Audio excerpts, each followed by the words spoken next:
সচিবালয়ে আগুনের ঘটনা গভীর ষড়যন্ত্রের অংশ বলছেন বিএনপির জ্যেষ্ঠ যুগ্ম মহাসচিব রুহুল কবির রিজভী।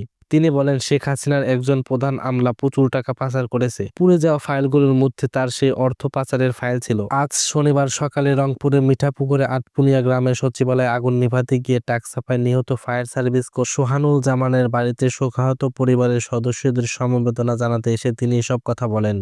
রিজভী বলেন, অনেক গুরুত্বপূর্ণ নথি পুড়ে গেছে। অর্থ পাচারের শুধু একটা ঘটনা সেখানে উঠে এসেছে, আরো কত ঘটনা আছে। সব ঘটনা ধামাচাপা দিতে সচিবালয়ের 9 তলায় আগুন দেওয়া হয়েছে।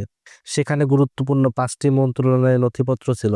বিএনপির জ্যেষ্ঠ নেতা বলেন, যারা আগুন নেভানোর জন্য নিজের জীবন বাজি রেখে যুদ্ধ করেছে তাদের মধ্যে একজন সোহানুল জামান নয়ন। তিনি এই যুদ্ধ করতে গিয়ে জীবন দিয়েছেন। 1 মাসের মধ্যে সোহানুরের বোনকে চাকরি দিতে সরকারের কাছে দাবি তুলে ধরেন রুহুল কবির রিজভী। তিনি বলেন, ক্ষমতাচ্যুত প্রধানমন্ত্রী শেখ হাসিনা পালিয়ে গেলেও প্রশাসনের রন্ধ্রে রন্ধ্রে তাদের দোসররা এখন আছে।